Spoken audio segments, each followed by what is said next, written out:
Hello friends, welcome to astro Jeevan. आज मैं बात करूंगी कि लग्नेश आपका जिस भी हाउस में होता है उस हाउस से आपका बहुत ज़्यादा अटैचमेंट कह लीजिए या आपका बहुत ज़्यादा ध्यान कह लीजिए, आपका ज़्यादा से ज़्यादा समय, सोचने का समय, ध्यान का समय आपका वहीं रहता है या आपकी प्रेजेंस वहाँ बार बार लगती है।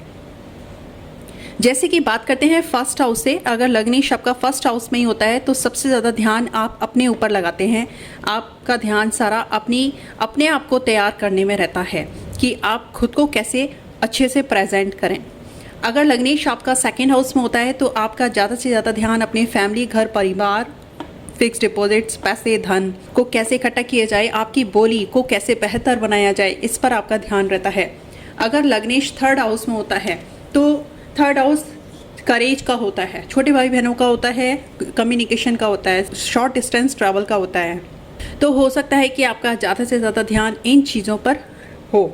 अब जब लग्नेश फोर्थ हाउस में चला जाता है तो फोर्थ हाउस हमारी माता का होता है। हो सकता है आप अपने मदर से ज़्यादा अटैच हों।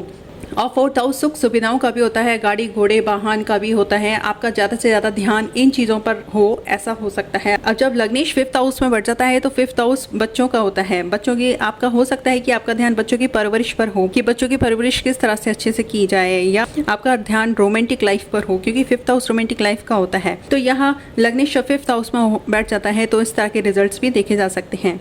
जब लग्नेश सिक्स्थ हाउस में चला जाता है तो सिक्स्थ हाउस व्याधि का होता है, लोन का होता है, लड़ाई झगड़ों का होता है। तो हो सकता है कि जब लग्नेश सिक्स्थ हाउस में चला जाता है तो व्यक्ति का ध्यान अपनी बीमारियों से कैसे छुटकारा पाया जाए इस पर हो, या शत्रुओं से कैसे विजय पाई जाए, यहाँ रणनीति वाला दिमाग हो सकता है।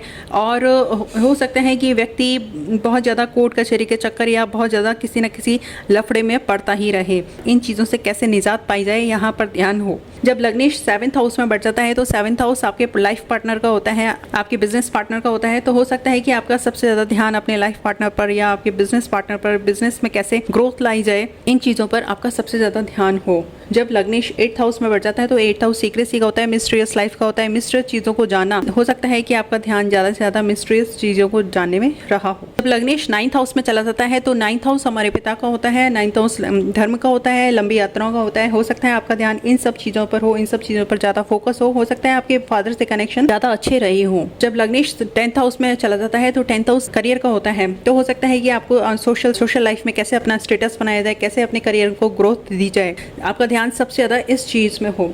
लग्नेश जब लाभ भाव में चला जाता है तो हो सकता है कि लग्नेश जब लाभ भाव में चला जाता है आप सबसे ज़्यादा लाभ की चिंता करते हो, बड़े भाइयों को लेकर के, बड़े बहनों को लेकर के, आप उनको लेकर के आप ज़्यादा सोच विचार करते हो। बड़े नेटवर्क सर्कल में आपको कैसे ग्रोथ मिले इस पर आपका ध्यान हो, वहाँ से कैसे आप लाभ ले सकें इस पर आपका ध्यान हो। जब लग्नेश ट्वेल्थ हाउस में चला जाता है तो ट्वेल्थ हाउस सबकॉन्शियस माइंड का होता है। हो सकता है कि आपका सबकॉन्शियस माइंड सबसे ज़्यादा एक्टिव हो। ट्वेल्थ हाउस दूसरी दुनिया का भी होता है, देश विदेश का भी होता है। तो हो सकता है कि आप विदेश के बारे में कैसे वहाँ से जुड़ें, कैसे वहाँ से अपने काम को करें, कैसे वहाँ से आपको ग्रोथ मिले, इस चीज़ पर आपका ध्यान हो सकता है। तो इस तरह से आप जान सकते हैं कि लग्नेश आपका जिस भी हाउस में बैठा होता है तो वहाँ से आपका लग्नेश क्या कहना चाह रहा है। तो अगर आपको वीडियो अच्छी लगती है तो लाइक सब्सक्राइब करना ना भूलें। वीडियो देखने के लिए धन्यवाद।